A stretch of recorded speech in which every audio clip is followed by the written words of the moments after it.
os países do sul global vêm atravessando um intenso processo de urbanização ao longo das últimas décadas. Em escala mundial, né, estes países ainda são o principal ponto de atenção quanto à insegurança alimentar. Isso é um reflexo da desigualdade que ainda existe.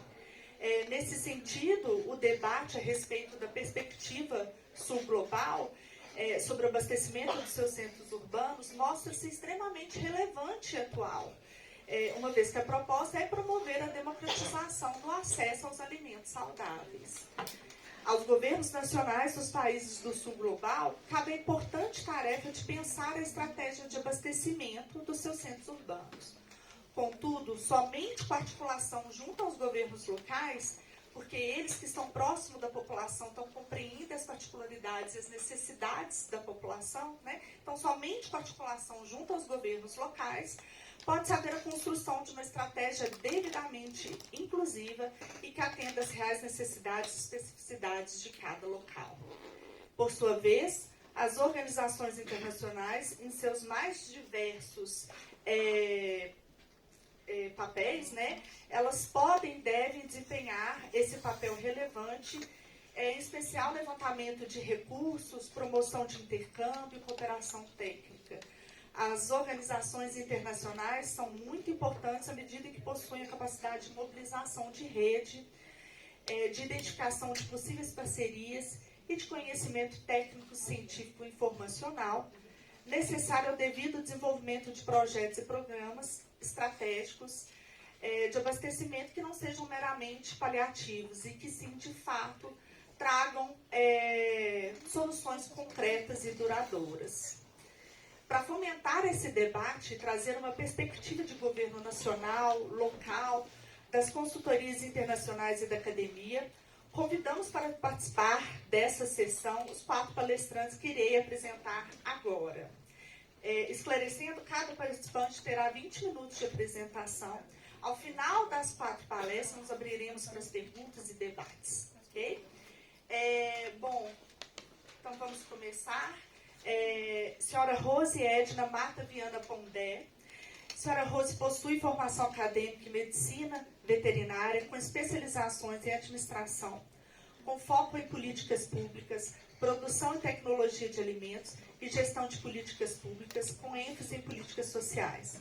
Com longa trajetória profissional, que inclui experiência como fiscal de alimentos e responsável técnica na Companhia Brasileira de Alimentos e no Ministério da Agricultura, bem como uma longa carreira na CONAB, em cargos de gestora pública federal, incluindo a superintendência nos estados da Bahia e Sergipe, onde liderou a implementação do planejamento estratégico da CONAB, a reestruturação da organização na rede e a implantação do Programa de Aquisição de Alimentos e Agricultura Familiar como parte da estratégia Fome Zero.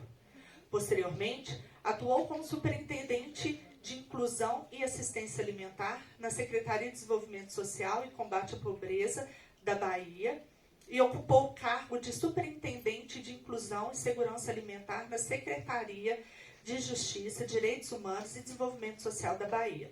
Atualmente, está à frente do Departamento de Apoio, Aquisição e Comercialização da Agricultura Familiar na Secretaria de Abastecimento, Cooperativismo e Soberania Alimentar do Ministério do Desenvolvimento Agrário e Agricultura Familiar. Muito obrigada.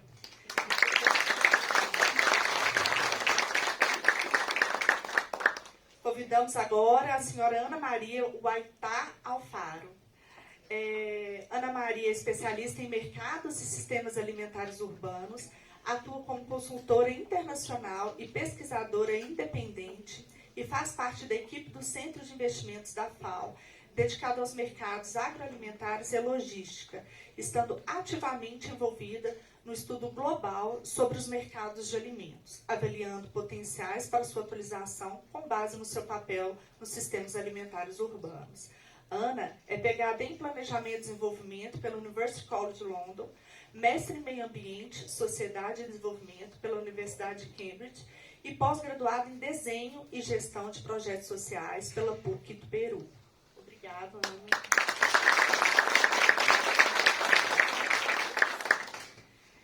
Convidamos, então, a professora Heloísa Soares de Moura Costa.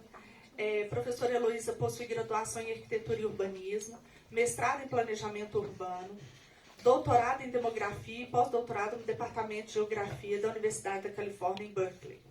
Atualmente é professora titular do Departamento de Geografia da UFMG, tendo como principais áreas de pesquisa planejamento urbano, geografia urbana, políticas públicas e implicações socioambientais, e coordena os seguintes grupos de pesquisa: processos espaciais e socioambientais, análise urbana e regional e dinâmica populacional, e AUE, Grupo de Estudos em Agricultura Urbana. Obrigada, professora.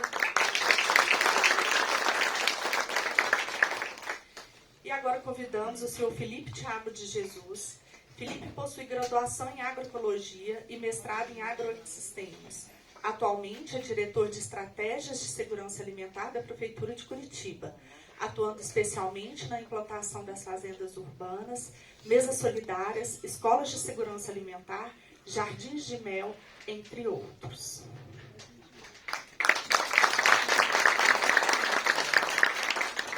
Então, agradecemos a presença de todos vocês. Vou passar a palavra para a senhora Rose. Obrigada. Você prefere o microfone para você? Pode projetar? Acho que está projetado.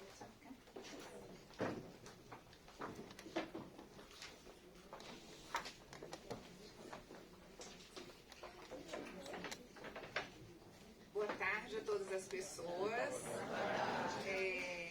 Eu ontem, não sei quem nos acompanhou no diálogo ontem, né? Porque ontem nós tínhamos 3 momentos de forma simultânea. Então, parte das pessoas acompanharam o nosso diálogo, parte não. Então, eu vou me apresentar de novo, apesar dessa carinhosa apresentação. Eu sou Rose Pondé, estou diretora do Departamento de Apoio à Aquisição da Agricultura Familiar no MDA. Eu queria inicialmente agradecer e parabenizar este 3º seminário, extremamente significativo e importante. Nós estamos desde ontem, eu fiz questão de vir desde o início, e nós estamos, felizmente, ouvindo e refletindo, e tendo esta possibilidade de refletir sobre a importância dos sistemas alimentares e como foi profundo a reflexão que nós tivemos sobre as questões que estão vinculadas ao aquecimento global e as questões climáticas.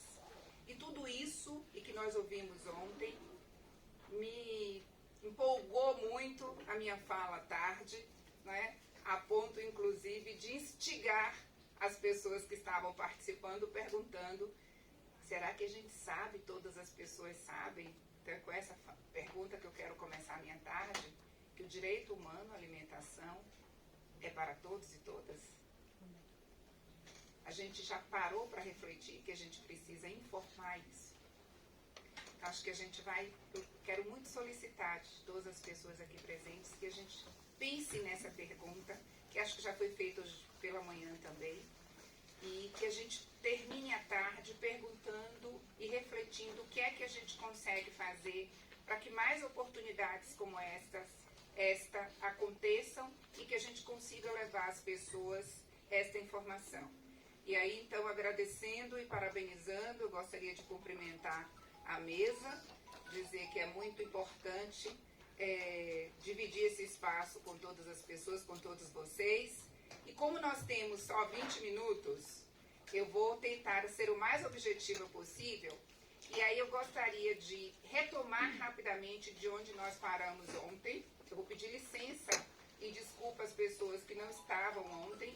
Eu vou rapidamente retomar alguns conceitos, porque o que nós vamos falar aqui hoje, que é fundamentalmente vinculado à nossa proposta de abastecimento, o que nós estamos fazendo neste momento para chegar com este alimento seguro e saudável às pessoas e principalmente a que mais precisa, dialoga fundamentalmente com o tema que nós tratamos ontem, que é fortalecimento da agricultura familiar, as perspectivas da agricultura familiar.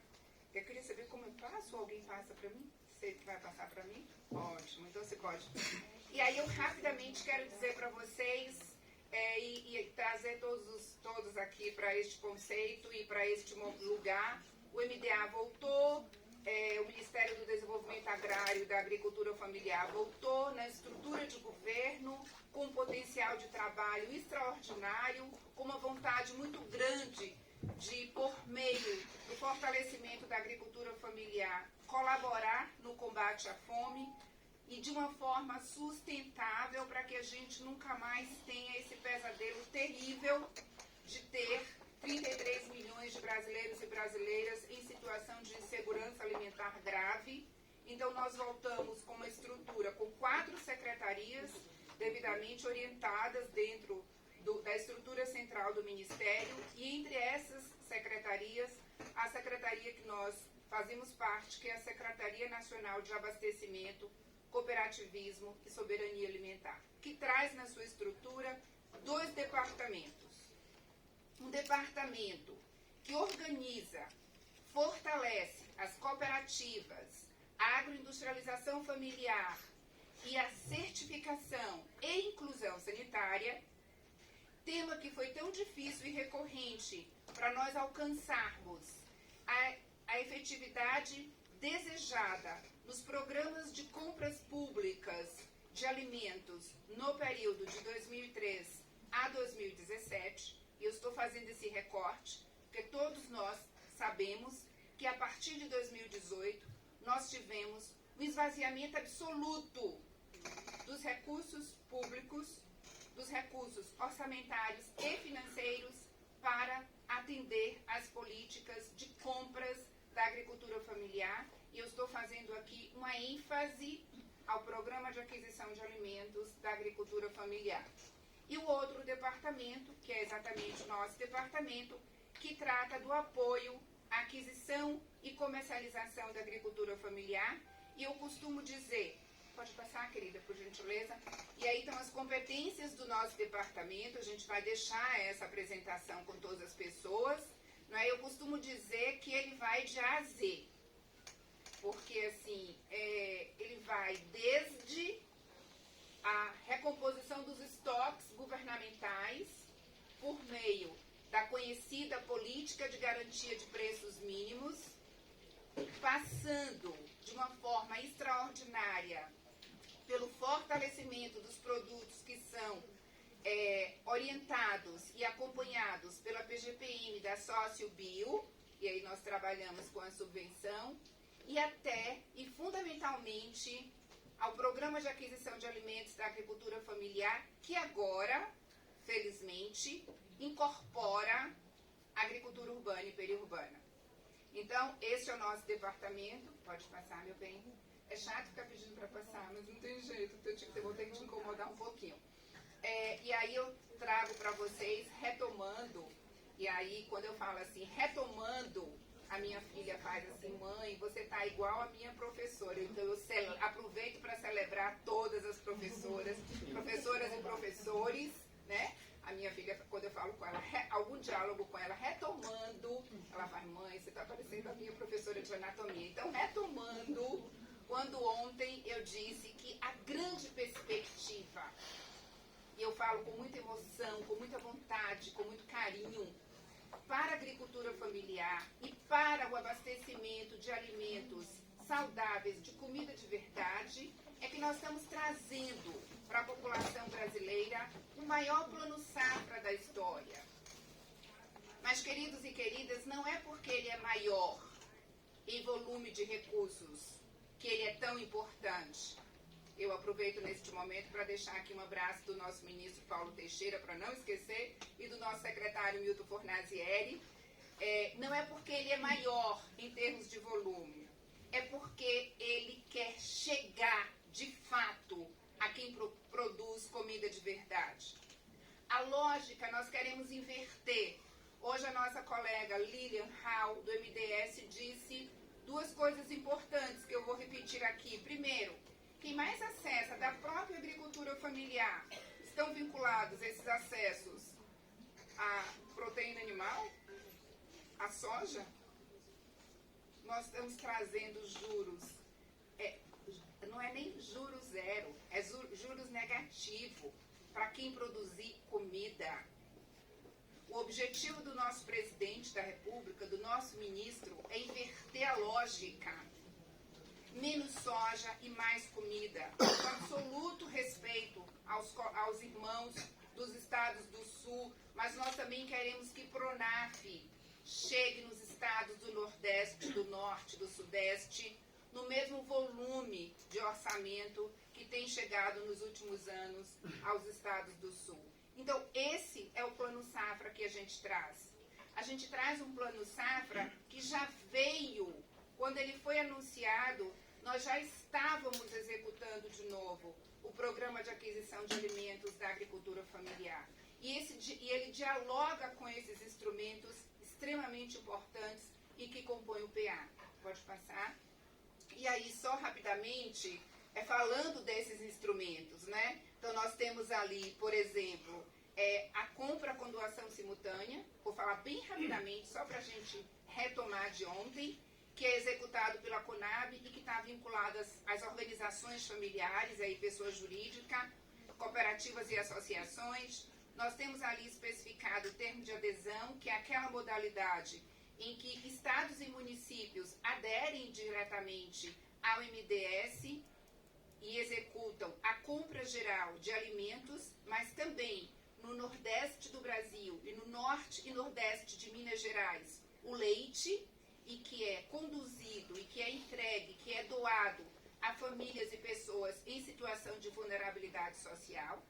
O instrumento, trouxemos também como instrumento de volta e fortalecida a CPR, formação de estoque, que vocês estão vendo ali, a compra direta em outra perspectiva, não apenas aquela perspectiva de garantir a compra da agricultura familiar, nas hipóteses e nos problemas de preço, mas como um importante e potente instrumento para fazer abastecimento e para fazer estoque de segurança alimentar.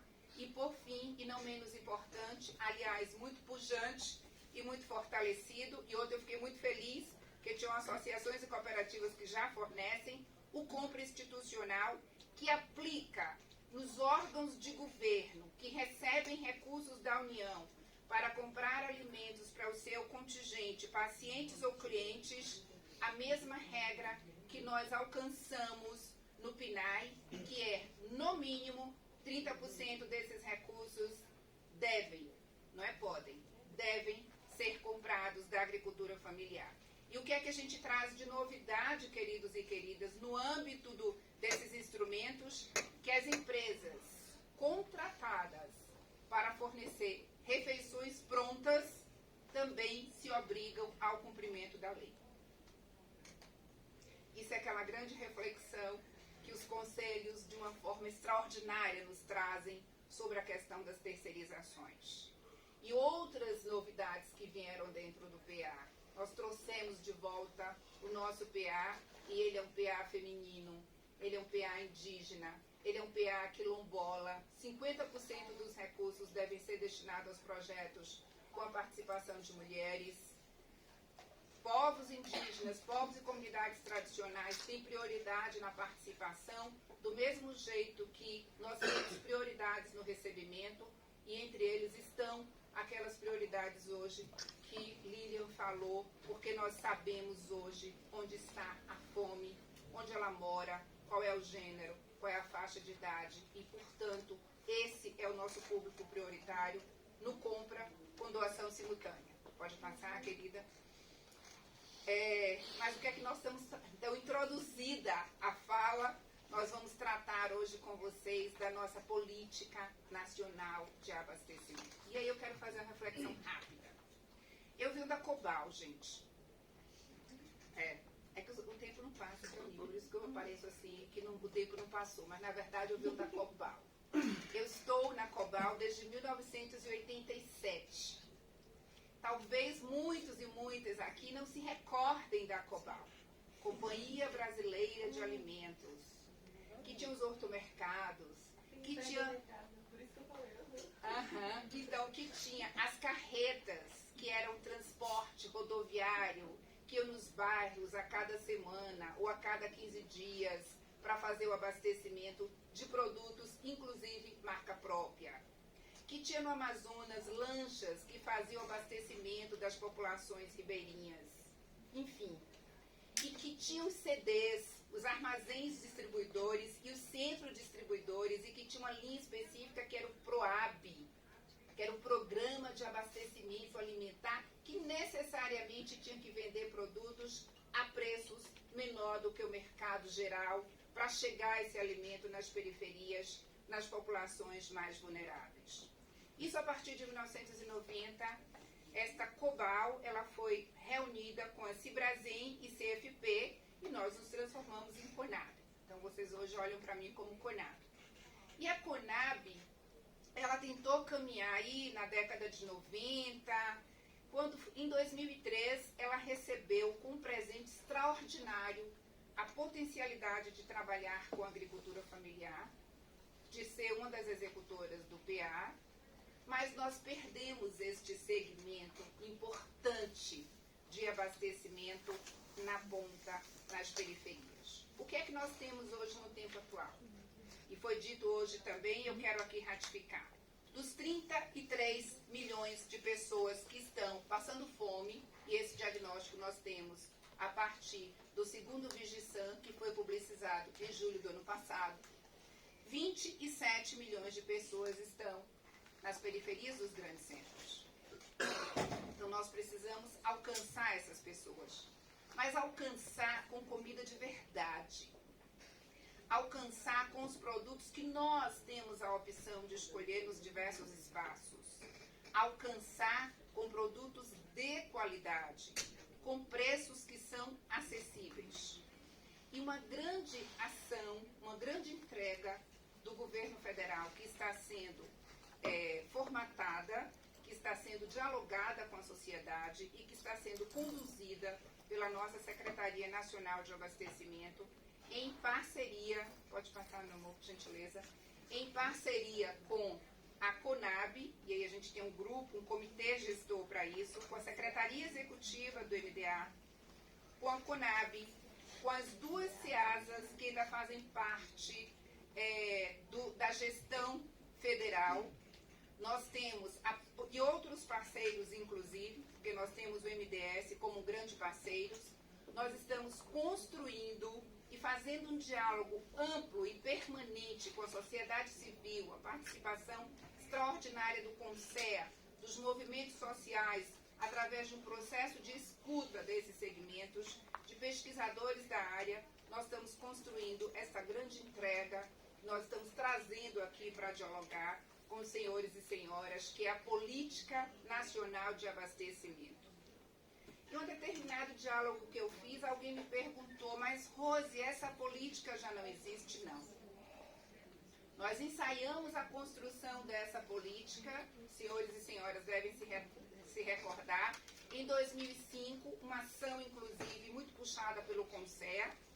Depois, em 2012, e aqui a gente quer fazer o parêntese que eu fiz ontem, dizendo o seguinte: tudo ficou mais claro em termos de abastecimento quando nós asseguramos na Constituição Federal, por meio do artigo 6º na Constituição Federal, ainda que fosse por meio de uma emenda constitucional, né?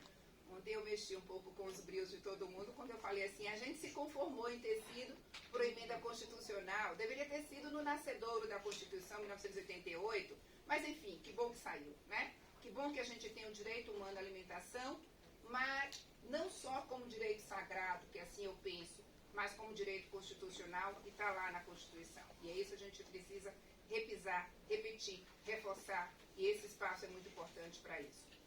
Mas nós não construímos uma política nacional de abastecimento. E esta, com certeza, será uma grande entrega para o povo brasileiro. Porque é uma política, do mesmo jeito que existe uma política de garantia de preços mínimos, que foi instituída por um decreto em 1979 e que até hoje se executa, inclusive nós utilizamos instrumentos dessa política de garantia de preços mínimos para recompor os estoques públicos. A gente precisa ter uma política nacional de abastecimento, que dialogue com as necessidades de todos os territórios, que respeite a alimentação desses diversos territórios e que, fundamentalmente, possa deixar esse alimento, essa comida de verdade, acessível para as pessoas mais vulneráveis. Podemos passar, eu queria só controlar esse meu tempo. E para além da participação, como eu disse ontem, importante nas compras públicas ou nas compras governamentais de alimentos, nós também estamos organizando a produção familiar para chegar de uma forma acessível aos mercados privados. E com certeza absoluta, os mercados privados serão os pequenos varejistas, as pequenas bodegas, os pequenos comércios de bairros e da periferia serão grandes parceiros nessa grande jornada nossa de levar o produto de qualidade com preços acessíveis. Pode passar, estou nos 5 minutos.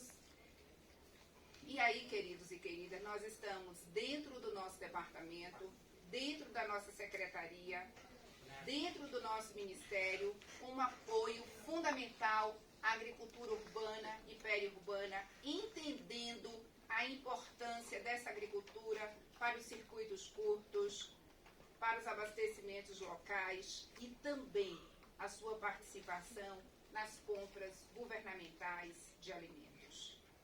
Então, hoje nós tivemos um debate, por exemplo, com relação ali numa roda de conversa, com relação à participação da agricultura familiar no PNAE. Eu soube que, inclusive, existe um produtor que está entregando no PNAE, fiquei muito feliz. Depois serão 2, 3, 4, 5, 100, 1000. E é extremamente importante que esse alimento chegue nas compras públicas. Nós temos a Marinha comprando da agricultura urbana e periurbana no Rio de Janeiro. E nós temos, por exemplo, e ontem já foi dito, agora um decreto que institui o programa de agricultura urbana e periurbana, que já foi publicizado agora no início do segundo semestre. Ontem foi inclusive falado pela nossa professora, que dialogou sobre a questão de clima. Pode passar, querida. Ou seja, é isso que nós pretendemos, é fazer o fortalecimento dessa rede de agricultura urbana e periurbana, qualificando e organizando. E esse é o nosso papel e é o nosso lugar de fala no nosso departamento, para que eles cheguem às compras públicas, mas também aos mercados privados, às CEASAs. E aqui é o nosso sonho, por exemplo, expandir a participação no MLP da nossa CEASA Minas Gerais, não é isso, Cidinha? Com os produtos da agricultura urbana e periurbana, permitindo, inclusive, espaços separados e devidamente qualificados para receber os produtos orgânicos, os produtos que participam, felizmente, da nossa transição agroecológica.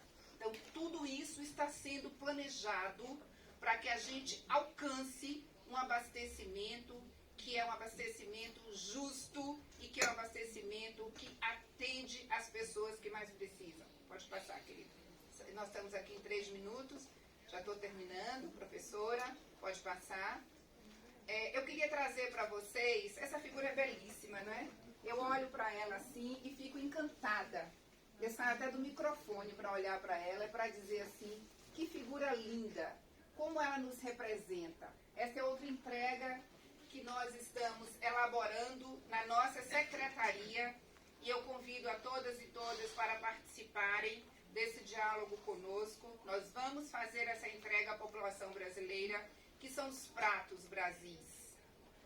Aquele prato que atende, que qualifica, que se aproxima, que valoriza e que diz assim, estou aqui e nós podemos ter comida de verdade, respeitando as diversas regiões, territórios e pessoas que precisam se alimentar de uma forma verdadeira.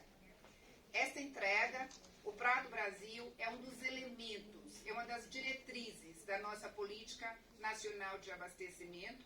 É fato que a gente continua com o nosso arroz, feijão, mandioca e algo mais que dialoga com cada território. E eu quero fazer aqui um parêntese, dizendo para todos os senhores e senhoras que nós vamos inverter sim a ordem de produção.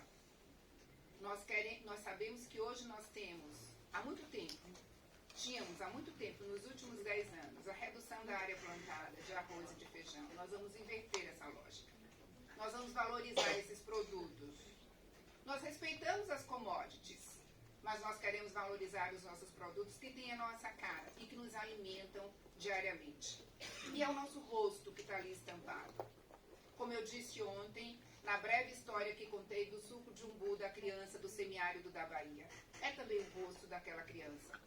É também ali o nosso rosto que está estampado na nossa proposta de abastecimento. Pode passar, querida.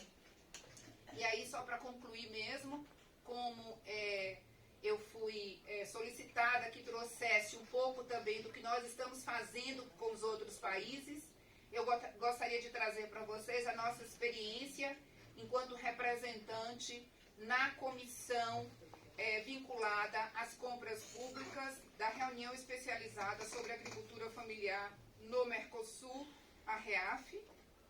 Neste momento, a presidência pro tempore está no Brasil e o nosso diálogo tem sido firmemente na questão de ampliar a participação da agricultura familiar nas compras públicas. E a receptividade que tivemos na última reunião, que levamos esse assunto para dialogar com os nossos colegas, amigos e irmãos da Argentina e com a participação dos outros países, colegas do Mercosul, foi extraordinária e eles também querem vencer as barreiras de um país para o outro. Para que os nossos produtos da agricultura familiar, que são extraordinariamente qualificados e adequados. Hoje, quando eu estava falando de alimentação, me disseram assim, não se esqueça de falar a palavra adequado. Portanto, agricultura familiar, que são qualificados e adequados, eles podem passar de um município para o outro, de um estado para o outro, de um país para o outro, levando fundamentalmente desenvolvimento sustentável, produção fortalecida e segurança alimentar e nutricional. Então, esse diálogo também já está sendo feito. Nós retomamos a participação dos movimentos sociais. Foi uma retomada belíssima das organizações, das cooperativas, nesse diálogo com a REAF. Né? Infelizmente, nós estávamos nos últimos 4 anos com essa pauta mais do que reduzida, ela estava verdadeiramente caída, mas nós já retomamos e agora nós estamos com os parceiros sócios dos outros países também dialogando o fortalecimento e a participação desses produtos nas compras públicas, governamentais, seja por meio da alimentação escolar ou outros fins. Pode passar, querida, acho que eu estou terminando, pode passar. Respeitando o tempo, eu gostaria de deixar os contatos das nossas coordenações e do nosso departamento com vocês. Me coloco inteiramente à disposição de alguma pergunta adicional e mais do que isso. Deixo o nosso contato, o nosso e-mail, o nosso celular para receber sugestões, para tirar dúvidas, porque nós precisamos caminhar juntos em busca da segurança alimentar, do desenvolvimento sustentável, e isso com certeza nós já alcançamos uma vez em 2014 e nós vamos voltar a alcançar o combate à fome e a segurança alimentar com o fortalecimento da agricultura familiar. Vida longa à agricultura familiar. Muito obrigada.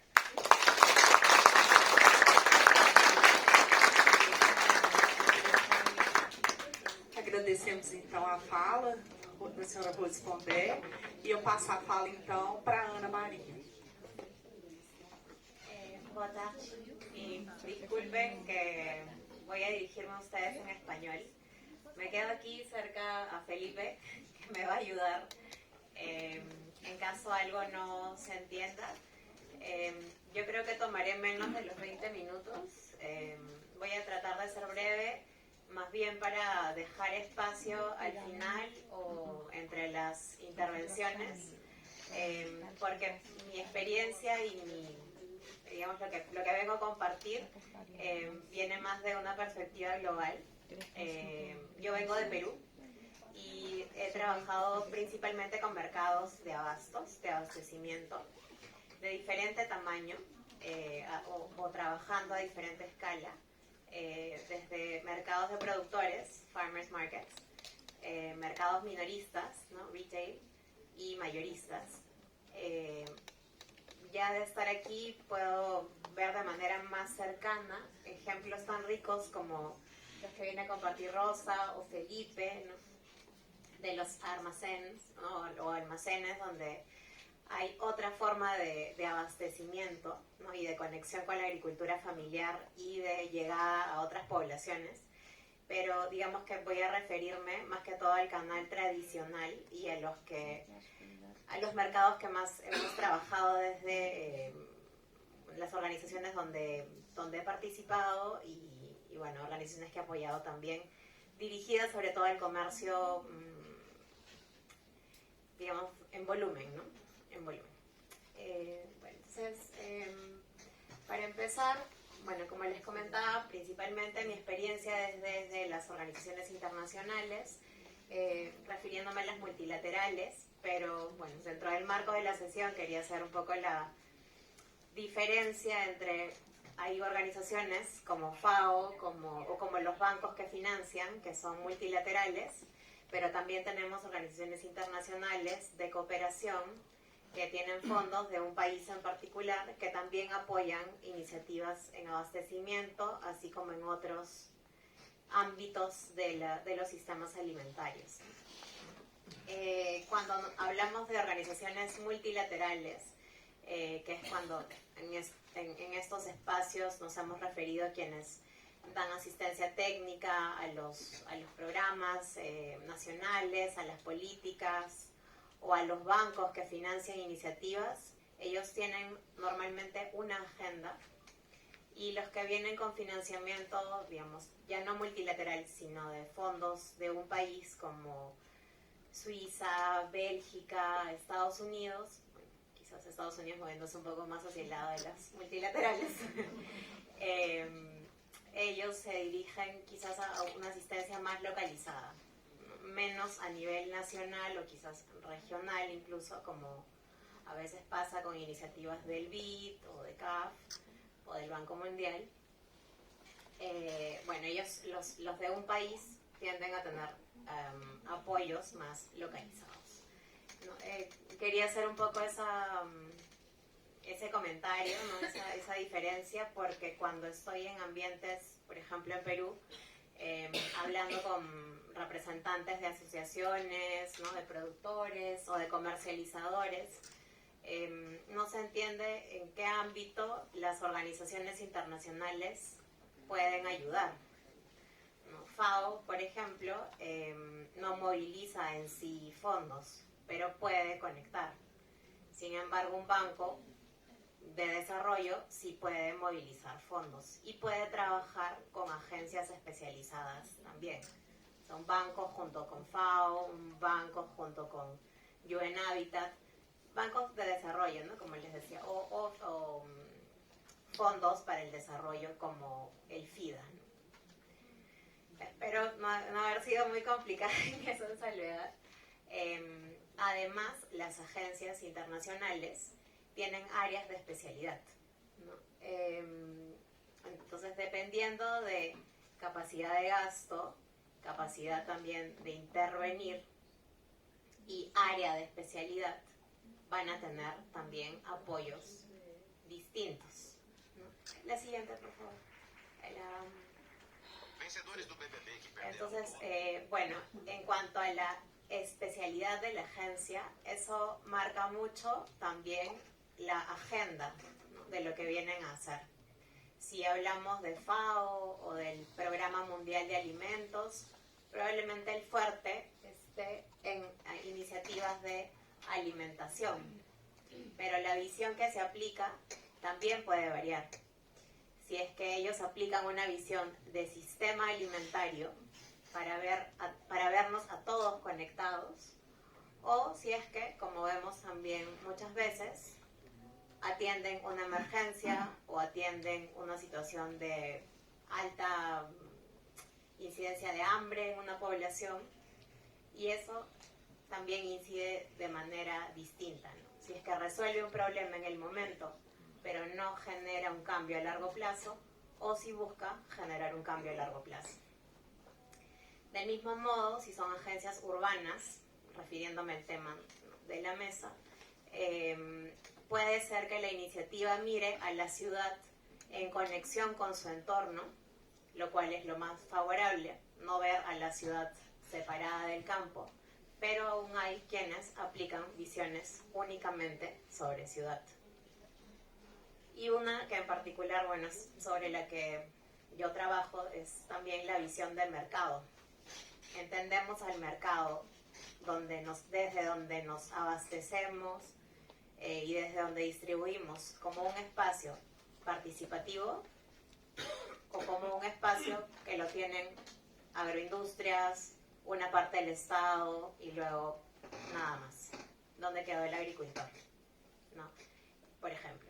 Entonces quería hacer también esta otra diferenciación cuando nos referimos a quienes vienen a brindar una asistencia técnica o a apoyar o desarrollar un proyecto.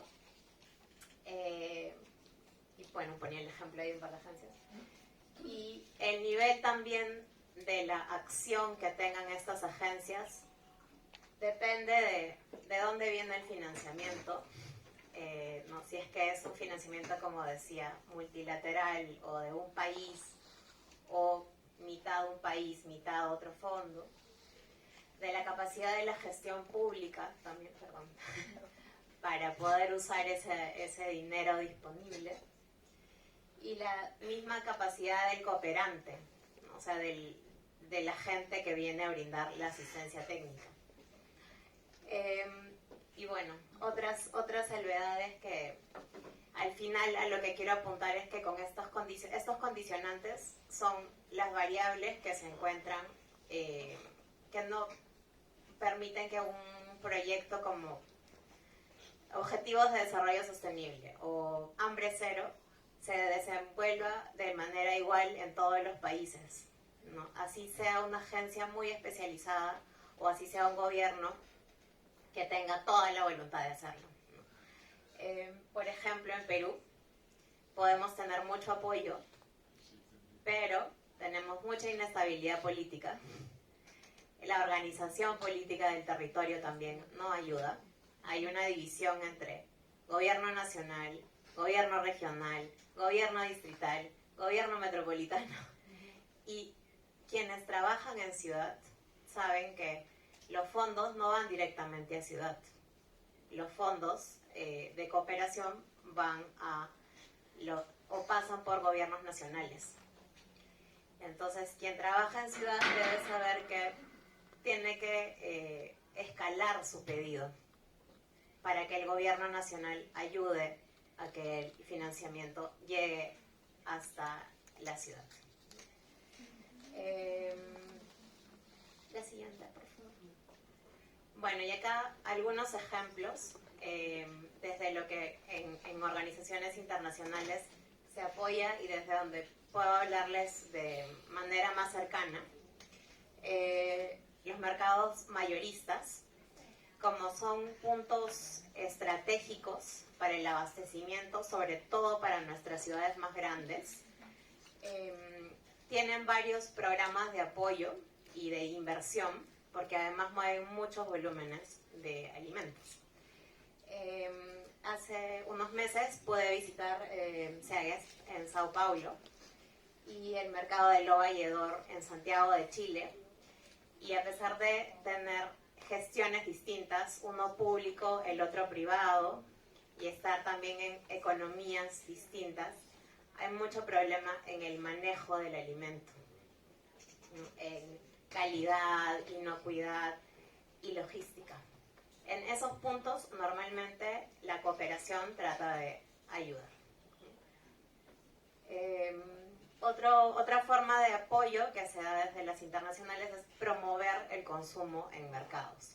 Quizás han visto que FAO Latinoamérica o varias agencias de FAO en Latinoamérica, Perú, Brasil, Chile, promueven el consumo en mercados. Sin embargo, bueno, eso lo retomo luego. Aún falta también fortalecer cómo los mercados se proveen de alimentos saludables. porque una cosa es promover el consumo en comercio tradicional, pero otra es asegurarse que lleguen los productos que deben llegar al mercado, ¿no? Pero eso también se hace, ¿no? Se promueve el canal tradicional, porque genera muchos empleos y porque son lugares accesibles a muchas poblaciones, ¿no? Donde incluso supermercados no llegan. Algunos puntos que yo, desde mi análisis, están vacíos, ¿no? En atender desde las organizaciones internacionales es la planificación urbana para el abastecimiento, dónde pongo mi mercado y dónde permito que funcionen los mercados. Pongo ahí un ejemplo en Copacabana también que pude visitar hace unos meses y en Cusco también. Y como vemos, operan de la manera en que pueden operar, pero no tienen puntos quizás de luz para la refrigeración, no tienen siquiera, probablemente las señoras de Cusco iban a salir corriendo en 5 minutos porque venía la policía, porque no tenían el permiso para estar ahí. Entonces, eso es un punto que desde la planificación urbana podría ser muy evidente, pero aún no se hace, y desde las organizaciones internacionales aún es difícil de incidir. La siguiente. Otro punto es la accesibilidad a productos que sean de biodiversidad y nutritivos. Y con eso me refiero a los que no se producen de manera extensiva o intensiva, sino a los que vamos perdiendo o que conocemos menos quizás, ¿no? En nuestros países sabemos que tenemos una gran biodiversidad, ¿no? Gran cantidad, variedades de frutas, variedades de papas en Perú, que al mercado llegarán 5, con suerte. Pero ¿de qué manera se ha pensado esa salida al mercado para que también esos productores puedan seguir abasteciendo a las ciudades? Porque no solamente es pensar que me llegue suficiente alimento para saciar el hambre, también que llega, ¿no? Y eso todavía, como digo, es algún punto en la agenda, ¿no? Y bueno, repensar también cómo son nuestros mercados, ¿no? Una tendencia desde la industrialización y la modernización de los mercados fue irnos hacia supermercados o cadenas integradas, pero no es como funciona nuestra agricultura y como nosotros también nos abastecemos. Una parte de la agenda también para el abastecimiento es pensar cómo funciona realmente nuestro mercado y qué tipo de tiendas o de puntos de abastecimiento necesitamos, ¿no? Pero eso, quizás este punto es uno de los más difíciles porque implica pasar por regulaciones. Porque las cadenas integradas, como los supermercados o agroindustrias, funcionan con más capital, ¿no? Pero desde un punto, para no ser negativa, algo que sí está funcionando y que creo que es el punto de cambio para muchos emprendedores y líderes en nuestra región, es que se está tratando de tener mayor participación, ¿no? Política, en el mercado, en la formación de canales de mercado. Y ahí sí han habido buenos modos de apoyo, diría yo, de organizaciones como las de Naciones Unidas o bancos, o incluso otras internacionales que quieran generar redes de acción. Un ejemplo, se formó una red de mercados de productores, una red mundial de mercados de productores, y ellos tienen apoyo también de FAO, entre otras agencias, y se encuentran e intercambian prácticas para consolidar el mercado o el canal de mercado de los productores de cercanía. Y bueno, también se da mucho de apoyo a las pequeñas iniciativas, ¿no? Y creo que la siguiente, Lo dejo por aquí. Gracias. Si algo no se entendió, le voy a pedir a Tiago que me ayude, a Felipe, perdón, que me ayude. Y bueno, gracias por seguirlo.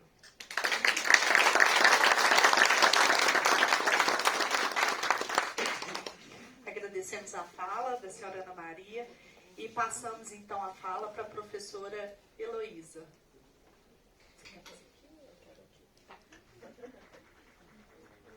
Ok. Bom, boa tarde a todas e todos.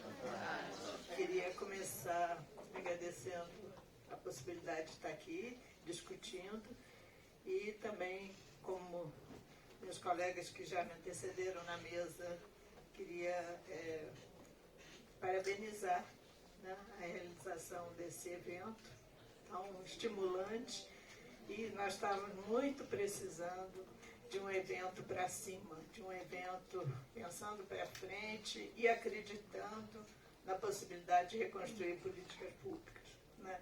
Eu acho que isso muda totalmente o clima e, enfim, é muito bom voltar a poder acreditar em uma porção de coisas, né? Então queria falar a partir, como o convite, né, para participar dessa mesa, de falar um pouco não só dos governos locais e dos organismos internacionais, mas também da perspectiva a partir da universidade, né? E quero dizer de onde eu falo. Eu sou uma neófita na área de segurança alimentar. Eu venho do planejamento urbano, sou professora na geografia e queria trazer essa ponte aqui para essa discussão, ainda mais tanto na Prefeitura de Belo Horizonte, que tem uma trajetória invejável, eu diria, de trabalhar nessa direção desde o início das secretarias municipais de abastecimento, lá no início dos anos 90, do governo Patrus, passando por altos e baixos, naturalmente, mas com uma trajetória sólida, invejável e que, enfim, acho que tem muito para continuar. Queria falar antes de falar a partir da universidade, queria dizer que pelo título da mesa, né, pensar uma perspectiva a partir do sul global e pensando em termos de centros urbanos, nós estamos pensando em construir uma outra perspectiva do que é a urbanização no sul global, né? Uma perspectiva que é necessariamente pautada pela desigualdade ou pela iniquidade, como diria o pessoal que vem da saúde, né? E na qual há uma clivagem muito forte entre os espaços formais e informais. E a gente tem que superar isso e pensar em intervenções e políticas, etc., pensando que somos muito mais informais do que formais, né? Seja qualquer que seja a contabilidade que a gente faça, né? E queria dizer que nessa perspectiva, articular políticas de segurança alimentar e nutricional com outras políticas ambientais e territoriais é fundamental, né? A Ana Maria falou agora do planejamento urbano,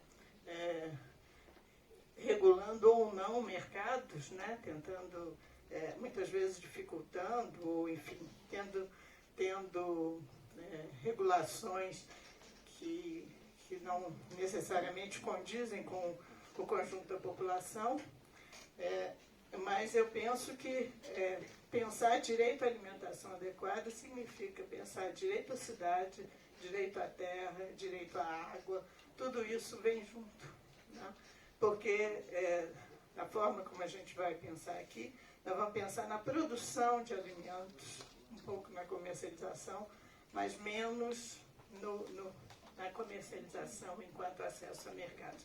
E para produzir alimentos precisa de terra, precisa de água, precisa de semente, de sol, uma opção de coisas. E se a terra é tão desigualmente distribuída, não tem jeito. A gente tem que articular essas questões, essas lutas, né? Então, é nessa perspectiva, quer dizer, a agricultura urbana, a agroecológica, a agricultura familiar, etc., vai sempre competir com outros usos que são muito mais lucrativos. O uso imobiliário, o uso industrial, no nosso caso aqui o uso minerário, e vários outros. Então, é uma briga de cachorro grande. E se a gente... o uso do agronegócio também, né? Estou pensando no pequeno agricultor, e, enfim, é preciso que os planos diretores, as políticas públicas, etc., garantam, reservem e incorporem essa necessidade como fundamental, né? Então, é dessa perspectiva que eu queria só começar aqui. Não vou falar mais, porque senão meus 20 minutos vão embora.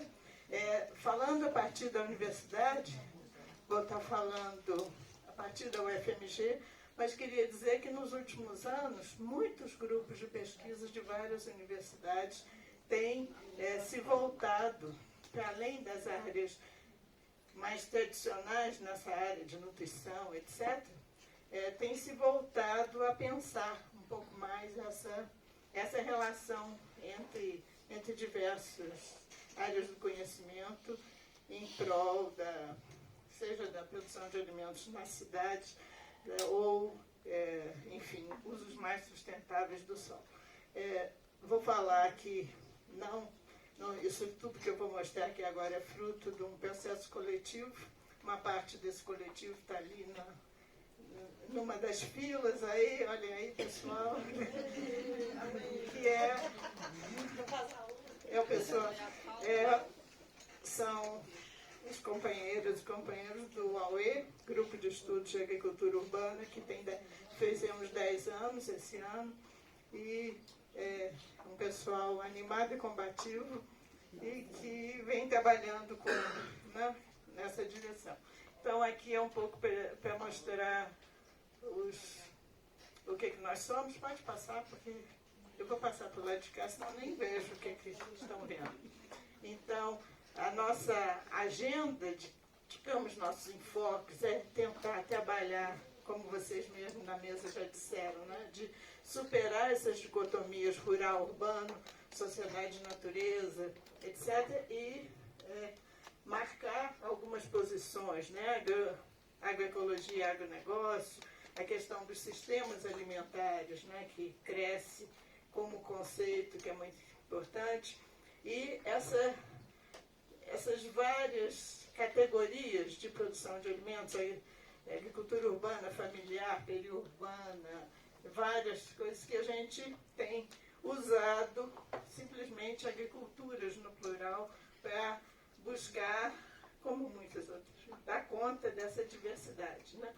E todos os enfoques feministas, antirracistas, LGBTI, juventudes, etc., em torno principalmente desses conceitos de construir um comum, né? Perspectiva do comum, uma perspectiva da ecologia política e principalmente da produção do espaço urbano. Não vou embora, porque senão eu fico falando muito sobre isso. Aqui só para mostrar um pouco da nossa rede de parcerias e construções coletivas. Eu acho que já podemos botar mais bolinhas aí, mas essa é a que eu tinha. Vamos embora. E queria focar em, acho que, 3 atividades que a gente faz ao longo desses 10 anos e que um pouco para dar a dimensão do que a gente anda fazendo. Então, a gente tem essa linha de atuação que chama caracterização e mapeamento das agriculturas na região metropolitana de Belo Horizonte e seu colar. A gente mal dá conta desse recorte espacial, né? Poderia, enfim, ter outros, mas aí precisaríamos de um exército de gente. Vamos embora. Tá? Então, a ideia é que as diversas definições de agricultura utilizam fontes diferentes. Na agricultura familiar se a gente for pegar dados, etc., as fontes não todas são superpostas e a gente, por demanda, há quase 10 anos atrás, começamos a tentar identificar, a partir de trabalhos de campo, de visitas, etc., um pouco do que existe de produção agrícola na região metropolitana. Isso porque existe uma ideia de que não tem produção agrícola na região metropolitana, só tem minério, atividade industrial e imobiliária, grosseiramente falando, né? Então a gente truca isso, né, e tenta mostrar e identificar um pouco dessa produção. Então aqui algumas imagens, pode ir.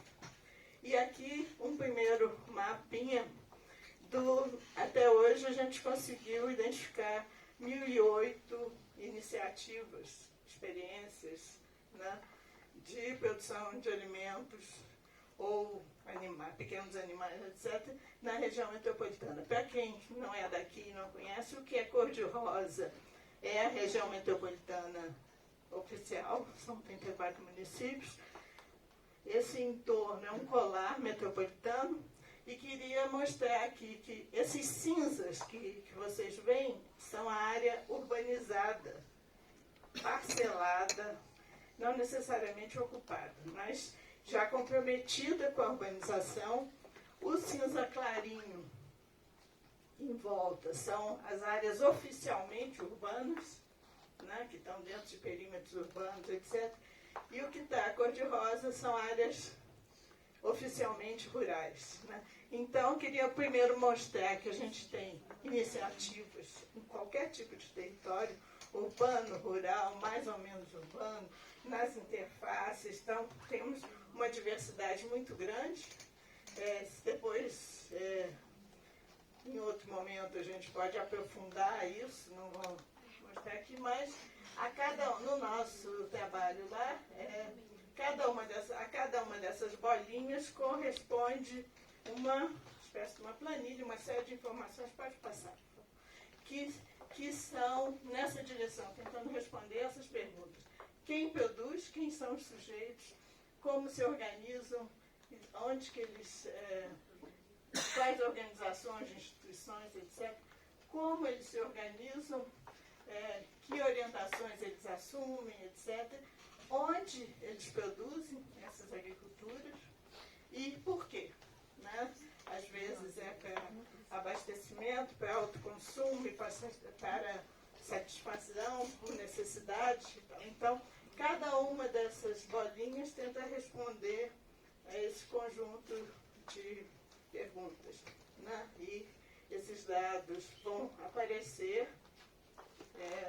Então, a gente tem aqui algumas estatísticas, né? Em termos de tipos de espaço, a maioria são sítios, chácaras e fazendas, mas temos áreas institucionais, quintais, lotes, quilombos, ocupações, vários tipos de espaço, várias formas de organização social e do trabalho, sendo que a familiar é a predominante, mas existem outros. Muita falta de informação também, né? Então é uma pena, mas, enfim, pode passar, por favor. E aqui um pouco, eu sei que não dá para vocês lerem, né? Mas é um pouco desses diversos tipos de agriculturas, né? E de produção de animais, etc. Que podem ser quintais, podem ser feiras, podem ser coleta de plantas medicinais, podem ser locais em que foram, por exemplo, grandes intervenções em conjuntos de favelas e conjuntos habitacionais, pode ser lajes, pode ser uma série, e cada uma desses espaços vão ter diferentes consequências em termos de como é que você comercializa, como é que você faz. Então, nem tudo são hortas e quintais, mas tem uma diversidade muito grande e uma riqueza muito grande. Pode passar? Então, a gente tem organizado esse conjunto de informações, né, numa publicação que é um anuário das agriculturas metropolitanas, que nosso anuário é de 2 em 2 anos, viu, gente? Porque é o que a gente dá conta de fazer. Então, ele continua chamando anuário, mas ele é bianual. E que ele vai não só tentando trazer essas informações, mas buscando algumas experiências que estão aqui relatadas ou de quintais ou diferentes, de produtores, que a gente também faz um zoom neles. Pode passar. Então, esse aqui é o anuário. Ele existe em papel, bem antiguinho, né, porque acho ele muito bonito. E ele tem disponível para download no nosso site inteiro. Quem tiver interesse pode depois ir lá e dar uma olhadinha. Pode passar. Então, ele traz informações assim, sobre a região metropolitana, informações gerais de produção de alimentos, de localização dessa produção, etc. E pode passar. Traz também as informações por cada município. Esse aqui é um município de Baldim, que é o mais extremo norte da região metropolitana. Aí cada município vai ter o seu registro. Pode passar. E aqui são algumas das experiências que a gente então também foi trazendo com ilustrações e com depoimentos e tal. É uma amostra, é claro, e cada anuário vai se dedicar a um aspecto próximo, que está para sair, está quase entrando no forno. Vai ter a questão da comercialização mais forte. Esse aqui não tivemos fôlego para isso. Ele vai atualizando informações anteriores e vai dando focos diferentes. Pode passar. Esse aqui já é sobre circulação de alimentos e quais são as fontes e tudo, só para dar uma ideia para vocês desse tipo de produto. Pode passar. Nós tivemos, então, esse é um tipo de atividade permanente nosso, né?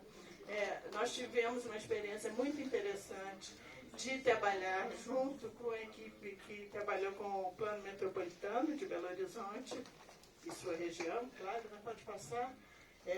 Aqui também não vou ter muito tempo de falar, mas para dizer que a gente conseguiu pautar no Plano Metropolitano, Política Metropolitana de Segurança Alimentar e Nutricional, junto com outras políticas de economia popular e solidária e ligadas às questões ambientais, etc.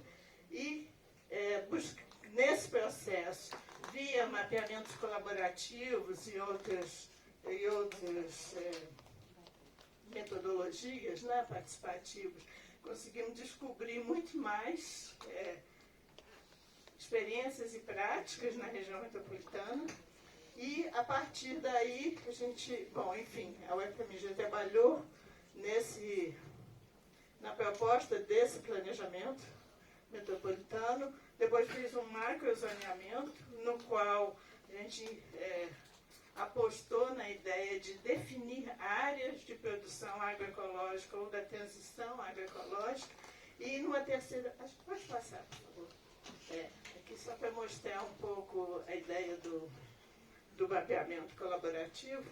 E na terceira etapa fizemos a revisão de alguns planos diretores de municípios metropolitanos, agora sim tentando trazer para o seu zoneamento essas áreas, articulada com uma proposta mais ampla no campo ambiental e cultural, que se chama Trama Verde Azul, que era uma proposta de reestruturação territorial com base na natureza e na cultura, na qual a agricultura agroecológica, principalmente, é um elemento central. Então, os municípios que adotaram isso e conseguiram aprovar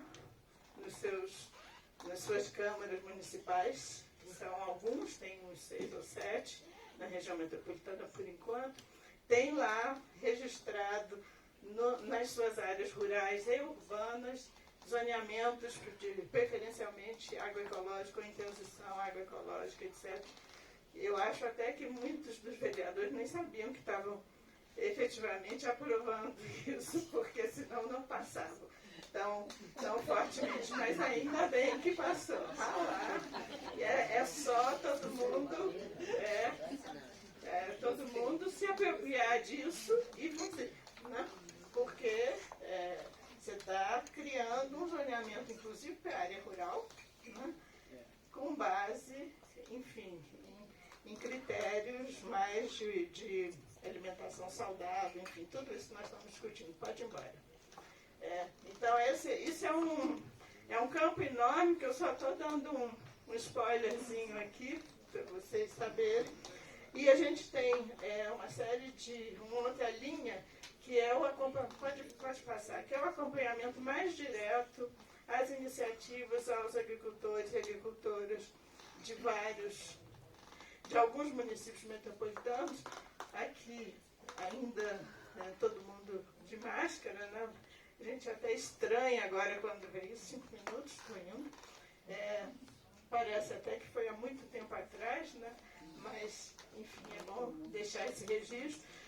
Vimos trabalhando com algumas metodologias muito interessantes. Uma delas são as cadernetas agroecológicas, que agora já evoluíram para uma caderneta mais sofisticada, que visa não só registrar a produção, principalmente das mulheres agricultoras, etc., mas é um instrumento de visibilização do trabalho e do tempo, né? E isso vai levar a um certo empoderamento, a gente espera, e dar visibilidade ao trabalho, ao protagonismo feminino, enfim.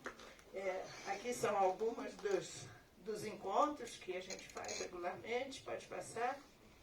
Uma outra atividade, que essa é muito interessante também, que a UFMG tem uma feira agroecológica que acontecia quinzenalmente, e a gente há alguns anos vem trabalhando junto com a Pró-Reitoria de Administração e os movimentos, né, dos agricultores, é claro, expositores na feira, no sentido não só da feira em si, da exposição dos produtos, comercialização, etc., mas de um processo mais amplo de discussão, né, sobre uma série de questões da produção coletiva, dos entraves, etc.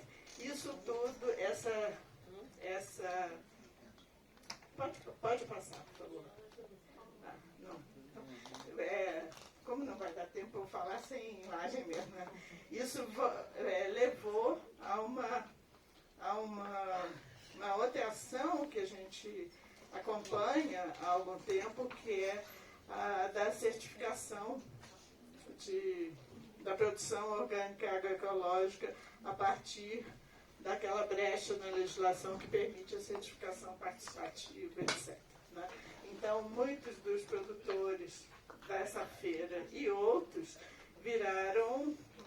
tiveram um protagonismo, criaram uma associação, né, que se chama Horizontes Agroecológicos, e vem, enfim, trilhando esse caminho que é longo, mas que vai dar resultados.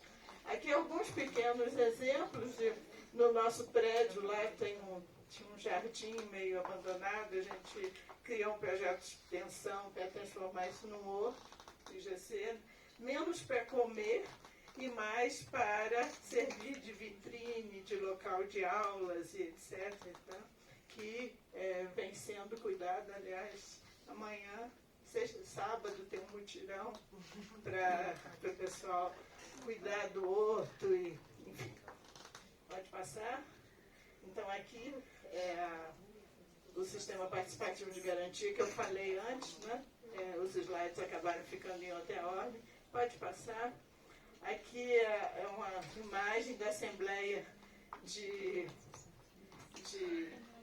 criação, né, da Assembleia da Horizontes Agroecológicos. Foi feito no campus, né, numa tenda muito legal que tem lá. Pode passar. E aqui algumas imagens para mostrar uma das etapas desse processo de certificação, que é a visita por pares. Quem vai certificar, né? São os próprios agricultores que vão criar seus critérios e, então, pela visita por pares, vai... pode passar? Acho que acabou. Aqui é uma ação que a gente faz numa região próxima da universidade, que tem um movimento social já de algumas décadas de transformar uma área de nascentes, etc., num parque ecológico a partir da produção agroecológica. Pode passar. Aqui uma imagem do programa de territórios sustentáveis, né, da prefeitura. Pode passar. E para fechar, queria deixar só uma tela, né, com o nosso site e com, enfim,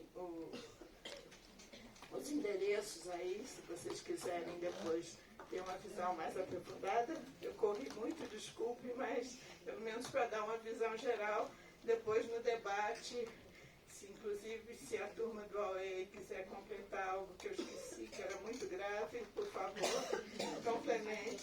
Muito obrigada.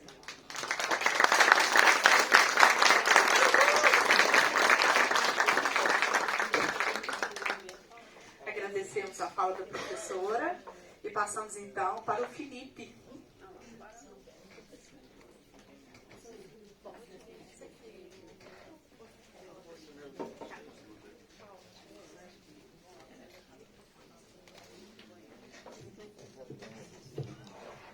Boa tarde. Boa tarde. Vamos dar uma animadinha aí também, porque tá calor, comidinha boa aqui que tem em Minas. A gente vai chegando no final da tarde, a gente vai ficando já um pouquinho mais, já querendo, né? De qualquer forma, um prazer estar aqui. Agradeço novamente o convite.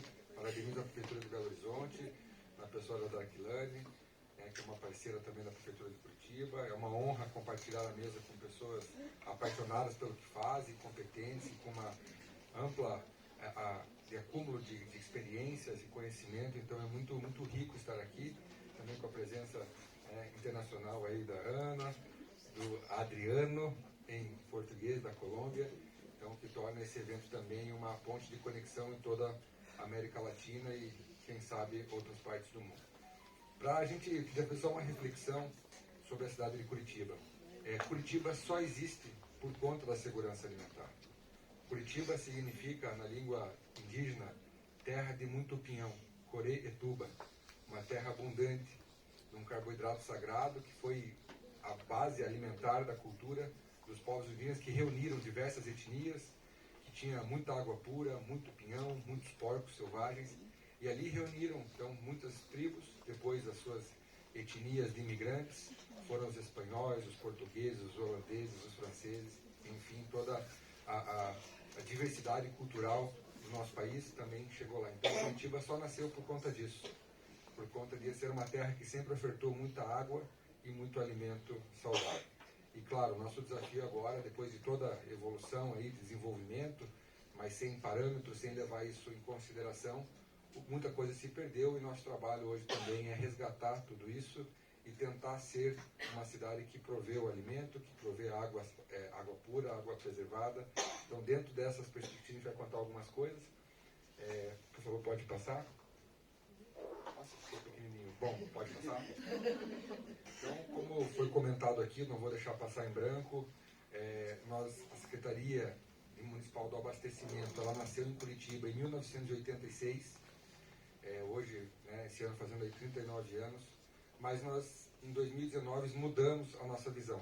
Então, nós encerramos a antiga Secretaria Municipal do Abastecimento e criamos a Secretaria Municipal de Segurança Alimentar, aumentando a nossa visão e a capacidade de atuação, entendendo, então, a região metropolitana como parte fundamental do desenvolvimento, o combate ao desperdício, o combate à obesidade e modelos de produção de alimentos não sustentáveis. Então, essas são as diretrizes que determinam o porquê da existência de uma secretaria própria e específica de segurança alimentar em Curitiba.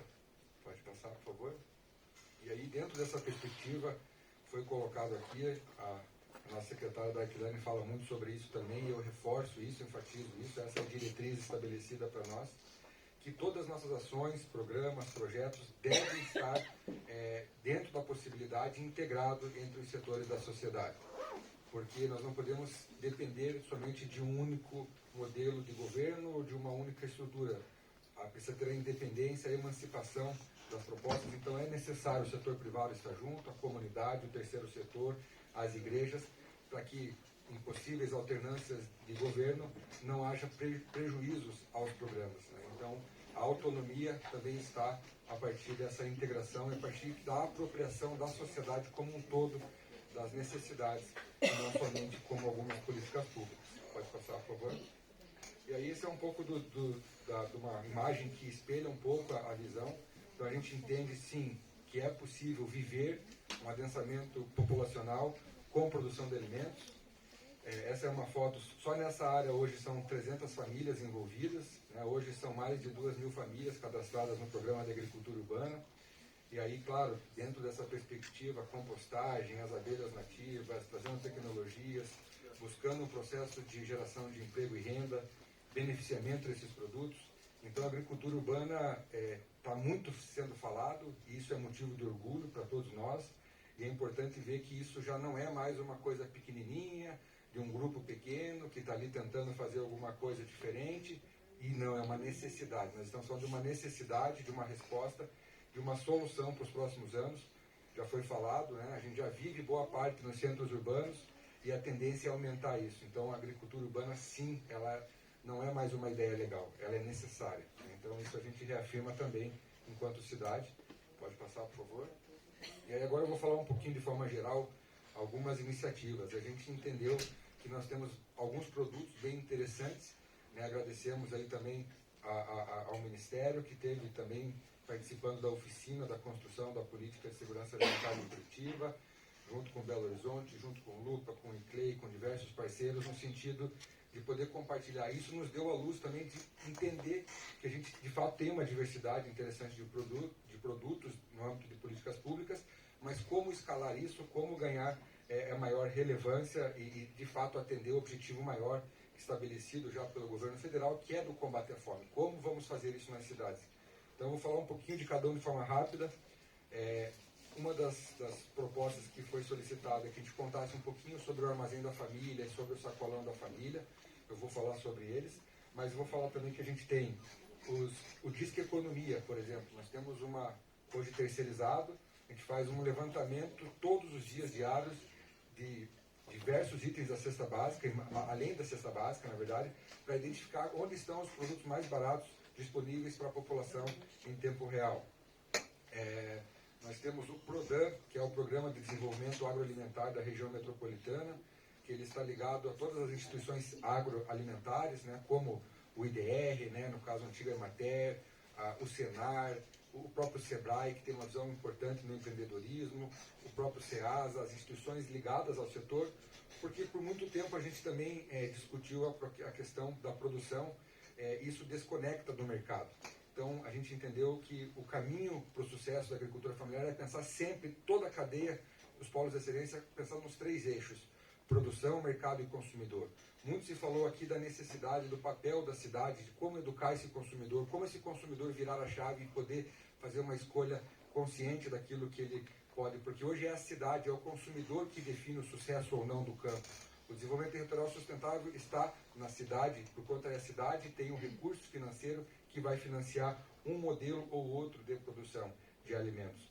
Nós temos o Banco de Alimentos, né? A Fazenda Urbana, que foi a primeira fazenda urbana do país, pública, não tem nada demais, é mais um nome, mas ele traz ali dentro de si uma série de tecnologias de desenvolvimento, incubação de startups, para poder desenvolver tecnologias para replicar isso nas comunidades. O Mesa Solidária é o nosso programa mais novo, a gente está entendendo ele como uma pequena evolução dos restaurantes populares. Curitiba instalou o primeiro do Brasil, antes de se chamar restaurante popular, era o restaurante de R$1, em 1991, assim que virou o Plano Real. Então, debaixo de um viaduto, de uma estrutura óssea ociosa, de alta criminalidade, criou-se o restaurante de R$1, em Curitiba. Depois isso foi levado para outras partes e o Brasil, o governo federal também tornou isso um programa federal que deu maior importância e maior condição disso se desenvolver. As hortas comunitárias, os mercados municipais, as feiras livres, que a gente vem buscando tornar resíduo zero e um importante equipamento de posicionamento e educação na segurança alimentar, o qual nós pretendemos ainda fazer, como Belo Horizonte fez, também uma concessão, buscando a autonomia do processo e aumento de esforços dos colaboradores para a política de segurança alimentar e não de manutenção de um espaço e estrutura física. Então, como fazer a ativação da segurança alimentar e não manutenção de equipamentos. É um pouco disso que a gente vem refletindo também. Dentro disso também a gente tem a questão, os sacolões da família, que eu vou comentar um pouco a mais também, e os mercados regionais. Pode passar, por favor. Esses são os principais parceiros estratégicos que a Prefeitura de Curitiba desenvolve, né? A FAO, a Comida do Amanhã, o Prometrópole, o Pacto de Milão, o Governo do Estado, o Governo Federal, ICLEI, o LUPA. Para quem não conhece, o LUPA é um laboratório urbano também que traz uma possibilidade, uma série de recursos para troca de experiências entre políticas de segurança alimentar muito interessante. O próximo encontro LUPA esse ano foi em São Paulo, com umas visitas técnicas muito interessantes. O ano que vem é em Curitiba, em março. Então, quem faz parte e puder estar lá será muito bem-vindo. A gente está trabalhando numa programação bastante bacana para que seja o máximo proveitoso possível. Pode passar? E o mais novo, né, que entrou por último ali, que foi o Pacto contra a Fome, que também é uma iniciativa gerida pelo setor privado, com várias redes de televisão, mas um posicionamento político bastante forte também, que também vem trazendo, agregar esforços nessa luta aí no combate à fome. Pode passar, por favor? E aí a gente tem 3 linhas de ação principais que a gente está tentando sistematizar para buscar facilitar o entendimento e o empenho das atividades. Uma é o que diz respeito ao acesso alimentar, outra que diz o mercado comum metropolitano, essa ideia de que hoje, por exemplo, em Curitiba são 37 mil agricultores e a gente entende que é o cinturão verde e a gente entende que Curitiba tem papel-chave no desenvolvimento econômico desses agricultores no modelo de produções de alimentos de base sustentável. E a agricultura urbana, que foi muito falada aqui pela professora, pelo Aue, que nos deu uma aula aqui, que a gente vai fazer contato para pensar como é que a gente leva também algumas experiências para agregar valor também às iniciativas de agricultura urbana de Curitiba. Repito, Belo Horizonte para nós é uma grande referência, nós nos espelhamos muito em Belo Horizonte também nas nossas construções, então faço questão de deixar isso... Pode passar, por favor? Pode passar? Bom, pode passar. Bom, só para título de algumas curiosidades, né, o Banco de Alimentos, apesar de eu ter uma opinião um pouco crítica sobre, eu acredito que o Banco de Alimentos, ele também não deixa de ser uma resposta para a ineficácia dos nossos sistemas alimentares. Eu não acho que o Banco de Alimentos é o mérito, eu acho que ele só revela a nossa incapacidade de uma boa gestão do nosso sistema alimentar, mas por enquanto, num processo de adaptação e de mitigação, ele sim é importante para combate à fome imediata, mas nosso objetivo é não precisar mais de banco de alimentos, onde todas as cadeias sejam respeitadas, valorizadas e não precise deles, mas enquanto eles precisam, temos que fazer nossa parte, vamos combater o desperdício, a perda, e o banco de alimentos precisa funcionar até que a gente consiga melhorar, mas ele é um indicador de que as coisas não estão bem.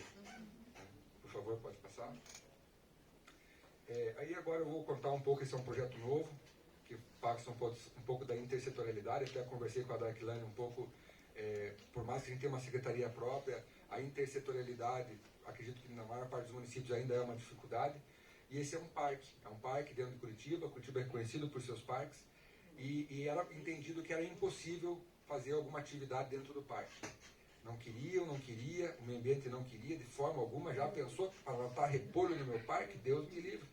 E assim foram as discussões, até que o prefeito da cidade falou, não, agora é comigo, e nós vamos plantar repolho, se for esse o nosso interesse, e nós vamos seguir em frente.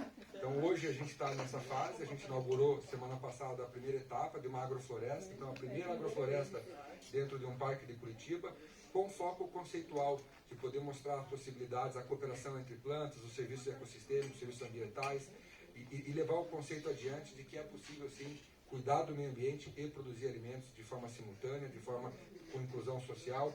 Esse espaço também congrega um coworking, espaço para startups, energia solar, caixas de abelhas para multiplicação, compostagem.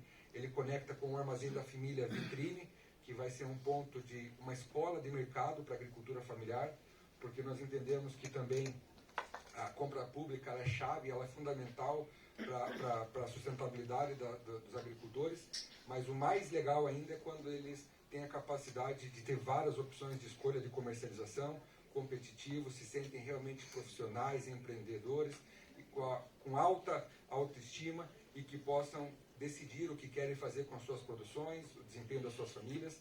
Então a gente entende que é preciso sim trabalhar identidade, qualidade, competitividade, profissionalismo, para que os agricultores possam sim ter a independência e a emancipação, claro, com o apoio do Estado, estão dando essa estrutura, então escola de mercado, apoio a espaços de comercialização, boas práticas, rotulagem, apoio à logística, centrais de beneficiamento, para que de fato os agricultores possam atingir a sua independência. Então esse é um projeto que a gente tem muito orgulho, ele está em fase final de licitação, provavelmente em maio do ano que vem ele está 100% entregue para a população. Pode passar, por favor? E como eu mencionei anteriormente, vou reduzir aqui para a gente poder falar sobre o armazém da família. Toda a cadeia produtiva, a gente entende que ela deve ser pautada em padrões de qualidade, de identidade, que precisam. Então não é só porque é o agricultor que tem que entregar qualquer coisa de qualquer jeito, não. Precisa ter qualidade, precisa ter identidade, precisa ter um padrão, precisa ser um processo organizado, porque o consumidor, o consumo, ele também é exigente, ele precisa ter essa independência. Então, o grande desafio disso é o encadeamento das instituições. Então, a gente tem instituições de pesquisa, temos instituições de assistência técnica, temos instituições de empreendedorismo, temos o governo do Estado, temos o município, temos o governo federal. Como encadear todas essas ações para que aquilo que está sendo incentivado na produção, com as tecnologias, melhoramento genético, variedade de espécie, pós-colheita, o compartilhamento de logística, o beneficiamento, tudo isso seja atrelado a uma estratégia efetiva de comercialização. Porque muitos agricultores também às vezes ficam vendidos no sentido de que prometem várias culturas, agora é seda, agora é tomate, vai todo mundo para seda, vai todo mundo para tomate, depois não tem mercado. Então precisa ter um alinhamento total dessas atividades para que haja eficiência nesse processo. E o armazém da família, hoje o nosso grande desafio agora é esse. Eu vou contar outras coisas, mas nosso desafio agora é que o armazém da família seja essa escola de gestão de gôndola, de vitrine, e que o agricultor ele se sinta parte da cidade, que ele não se sinta como, não, a gente vê isso, os agricultores muitas vezes têm vergonha de negociar, não querem fazer, o agricultor, a alegria dele é ver o pé crescer bonito da fruta, o legume, se choveu, ele é muito puro, mas ele precisa entender que ele é também um empresário, ele é um produtor, ele tem um produto que todo mundo quer e precisa, ele tem que ser valorizado por isso. Então a gente quer ajudar e dar condições para que esse agricultor se sinta realmente um profissional valorizado da sua profissão, os seus filhos tenham orgulho disso, para que isso continue a crescer e as gerações não se percam, porque esse é um dos grandes problemas, a sucessão familiar. Os jovens dos agricultores, eles têm vergonha de dizer que são de agricultores. Você faz, não, eu tenho uma chácara. Não, ele é agricultor, isso é importante, é um ofício maravilhoso. Então, como valorizar tudo isso e profissionalizar essa questão? Esse é o nosso grande desafio agora, nesse momento, com o Armazém da Família. Pode passar? Então, só algumas referências. Uma coisa que eu comentei, acho que foi com o Dani da Secretaria do Meio Ambiente aqui de Belo Horizonte. Nós, até 2017, Curitiba tinha um marco máximo de 7% de aquisição da agricultura familiar para alimentação escolar, sendo que a lei obriga que seja 30%. Mas não era possível atingir essa meta, diziam que não dava. Até o momento que houve meio que o prefeito teve que bater na mesa mais uma vez e dizer, se virem, deem um jeito. Né? Olha que coisa simples. Às vezes a gente está pensando em 1001 alternativas para como ampliar a aquisição da alimentação escolar e em Curitiba se resolveu com uma única reunião. Como? porque quem define a pauta da alimentação escolar, da compra, é as nutricionistas da Secretaria Municipal de Educação. Com muita competência, focado no Guia Alimentar Brasileiro, com todas as normativas, porém, não há um conhecimento e um diálogo com as vocações produtivas. E aí, quando sentou as nutricionistas da educação e os agrônomos da segurança alimentar e houve uma composição, foi visto que era possível trocar e alterar algumas pautas e saiu de 7% para 60% em um ano. Então, às vezes a resposta é mais simples do que parece e às vezes a gente não cria 1001 estratégias para atingir uma coisa que está dentro de casa. Então, essa é uma coisa que para nós é um resultado bem interessante. Pode passar. O Câmbio Verde, que é um programa, hoje são 480 agricultores que oferecem, é um recurso a fundo perdido do município para incentivar a reciclagem, então troca-se reciclados por alimentos frescos dos agricultores. Pode passar. O PAA, que não paramos, né? O Curitiba não parou com o Conceia, não parou com o PAA, fez questão de sempre estar participando, brigando por isso, isso é fundamental. Pode passar, por favor. O protagonismo dos agricultores, então alguns sacolões já estão sendo feitos 100% geridos nessa ideia de escola de mercado pelas cooperativas, então está ajudando as cooperativas a formarem líderes, contratarem agentes comerciais dentro da própria cooperativa, para eles serem os próprios gestores dos seus próprios negócios. Pode passar? Pode passar, por favor? Pode passar, porque eu tenho pouco tempo. Essa é uma coisa que nos orgulha também. Então, a gente tem uma rua dos pedestres. A primeira rua de Curitiba que era fechada para carro só para pedestres, Rua 15. E o prefeito um dia ele falou assim, eu quero que a Rua 15 vire a Champs-Élysées dos agricultores familiares. E aí, claro, vamos pensar como é. Então agora as safras, a safra da mimosa, ele não fala que não é, lá em Curitiba não é poncã nem tangerina, lá é mimosa. Então ele quer que lance a safra da mimosa, a safra da mandioca, a safra do morango. Ele quer que os agricultores ocupem o centro da cidade para de fato tornar esse espaço um espaço de cultura alimentar. Pode passar, por favor? Essa é uma foto que para nós é um motivo de orgulho. Ali está o vice-governador, está o diretor da Agência de Comércio do Estado do Paraná, enfim, lançando uma mandioca minimamente processada de uma cooperativa do menor IDH do Estado do Paraná. Então é isso que a gente quer, é dar o palco para as cooperativas, para os agricultores, e eles se sintam de fato profissionais e prontos para o mercado, e com orgulho, com uma dignidade lá em cima. Pode passar? Bom, meu tempo está acabando, mas eu vou focar agora esse tempinho no Armazém da Família. O Armazém da Família, ele é um programa que já existe há 30 anos em Curitiba, é o programa mais antigo de abastecimento da nossa cidade. Ele iniciou num recurso do BNDES, que foi $1 milhão na ocasião, foram para 5 capitais brasileiras. Curitiba foi a única cidade que manteve esse programa em pé até hoje. Hoje são 46 unidades em Curitiba, região metropolitana, que atende aproximadamente 1 milhão de pessoas, considerando todas as famílias envolvidas. A maior parte dessas famílias que são cadastradas tem renda máxima de até 2 salários mínimos por família. Então são famílias em estado de vulnerabilidade social, não tanto, mas sim em estado de vulnerabilidade. E qual é o papel do Armazém da Família? Claro, nesse momento é aquilo que eu falei para vocês, é tornar uma grande escola de mercado e acesso também da agricultura, mas hoje ele funciona principalmente como um regulador de preço. Então, hoje as grandes redes privadas de supermercado visitam os armazéns da família, acompanham as promoções. Então, por exemplo, quando teve aquela alta do arroz do ano passado, subiu muito arroz. Nós seguramos, nós tínhamos um grande estoque de arroz, o mercado em Curitiba, o arroz não subiu por conta do armazém da família. Então, a gente consegue regular o preço. Feijão da mesma forma. Agora criamos o DISC, a Semana Economia. Então, toda semana, 3 produtos nós subsidiamos enquanto poder público, para poder, e os mercados também é baixo. Então, sempre uma proteína, um carboidrato de boa qualidade e algum grão. Então, isso é reduzido. Durante a pandemia, a gente atendeu, fizemos o cruzamento dos cadastros, do cadastro único de extrema pobreza, identificamos 35 mil famílias em Curitiba que não faziam parte nem do recurso do governo federal e nem dos recursos municipais. Estavam por vários outros problemas, não tinham acesso.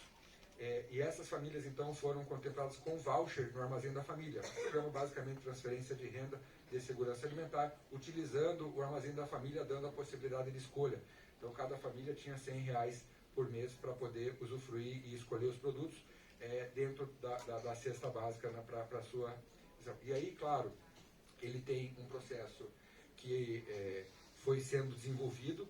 Há 2 anos hoje nós temos um processo extremamente regularizado, processo de compra dentro da questão legal, de legislação, de compra e venda, com auditoria, com controle, com processos totalmente transparentes hoje em dia. No passado, a gente teve recomendações da Procuradoria para que fosse refeito esses processos, então hoje sim já está pronto, cadastro de marcas, modelos de compra, com base legal. Né? O prefeito de São Paulo foi lá e ele estava, vou levar para São Paulo. Daí quando ele viu como era o processo, ele falou, não quero mais. Agora BH pode, São Paulo pode, qualquer prefeitura pode desenvolver o modelo a partir disso. E aí, claro, como ele tem um processo de larga escala, de compra, né, tem um centro de distribuição de 26 mil metros quadrados, dentro de toda a legislação, para poder oferecer esse apoio a essa rede de mercados sociais, ele acaba oferecendo isso a 30% mais barato, às vezes chegando a 40% a economia das famílias, o que provê a possibilidade de investimento em outras áreas de necessidade humana, como educação, como entretenimento, arte e cultura. E aí, como eu disse, e agora a gente vem nesse momento, agora nós estamos exatamente nesse momento. Nós não queremos somente comprar e vender mais barato. Nós entendemos que o armazém não é só um regulador de preço, e também um estoque de segurança alimentar. Ele pode ser um espaço de conexão com outras políticas, principalmente ser essa escola de comercialização, porque para o agricultor familiar, para a pequena cooperativa, acessar o mercado, entender de logística, entender de rotulagem é um desafio. Então nós queremos ser essa escola, deixar ele prontinho para o mercado convencional, ser uma incubadora de cooperativas da agricultura familiar, para que ele seja protegido, blindado, cuidado por nós, até que ele tenha condições de disputar o mercado competitivo e possa ter a sua autonomia e, claro, ter as suas escolhas de para onde ele quer vender. Quer vender para a escola, quer vender para o mercado, quer vender na feira, o seu filho da mesma forma. E aí, assim, claro que a gente pretende avançar e de uma forma, pelo contrário, a gente acredita e confia e quer o apoio, né, do governo federal. É fundamental isso para que a gente possa, de fato, escalar tudo isso e tornar uma referência e possa ser replicado para outros locais. Pode passar, por favor? E o sacolão da família, que também foi uma das encomendas, meu último minutinho, peço um pouquinho de paciência. O sacolão da família é parecido, pelo que eu conversei um pouquinho aqui hoje com a equipe de Belo Horizonte, é parecido com o modelo que tem aqui.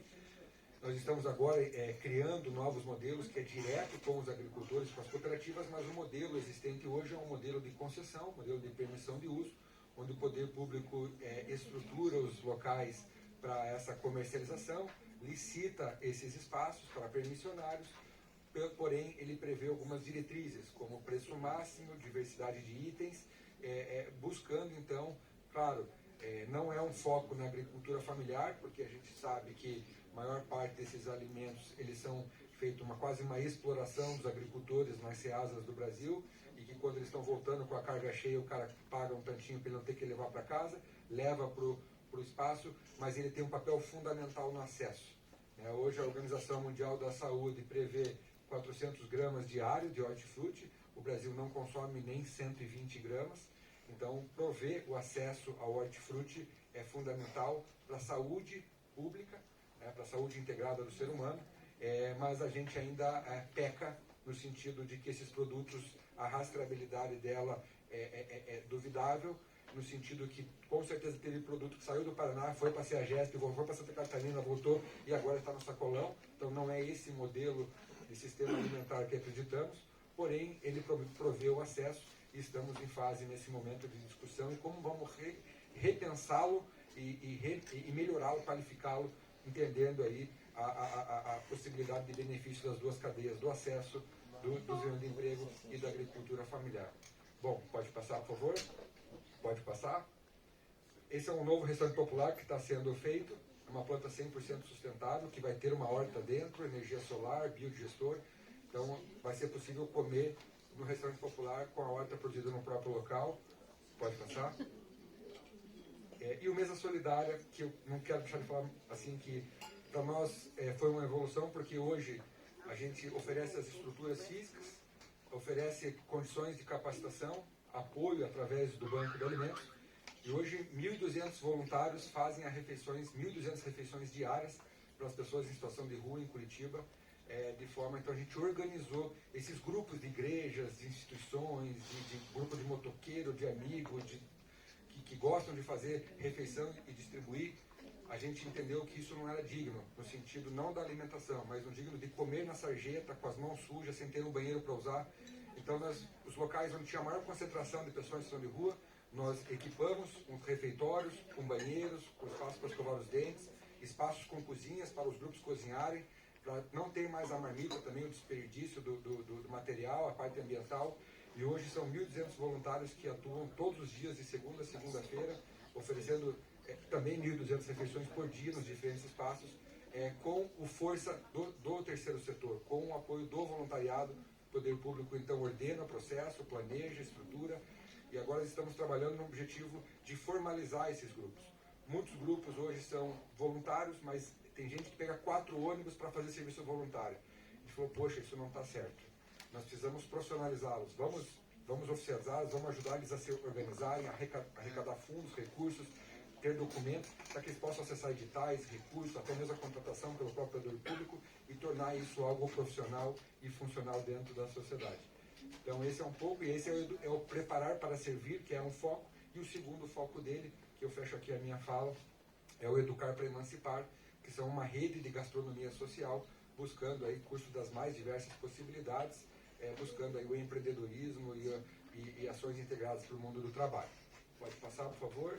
Eu só tenho um último slide que eu quero, que é uma frase que eu gosto de falar. Pode passar, por favor. Essa foto da fazenda que está pronta, pode passar. Só volta um pouquinho. Aquela estrutura que vocês estão vendo ali atrás, amarela, aquele telhado grande, é o nosso barracão, que é o centro de distribuição do armazém da família. Então, aquele é o espaço. Pode passar, por favor. E aí, não posso deixar isso, se eu não falasse sobre isso, não seria eu. Lá em Curitiba, eu sou conhecido como abelhudo, porque eu gosto muito de abelhas nativas, sem ferrão. E eu fiquei sabendo agora que Belo Horizonte está lançando um programa sobre isso, que eu achei lindo. Eu me coloco 100% para contribuir. E eu me sinto como isso, como as abelhas, e queria compartilhar esse pensamento com vocês, porque eu me identifico muito. Eu acho que são um pouquinho de cada um de nós também, é um pouco disso. Que as abelhas, mesmo tão pequenas, carregam nas asas o peso de alimentar o mundo e, em cooperação, produzem o que há de mais doce, o mel. Assim como também os agricultores são. Cada agricultor pequenininho, com a força das suas mãos, carrega o peso de alimentar o mundo. Então, que a gente possa aprender e viver, se inspirar, que a cooperação é o segredo do sucesso e não a competição.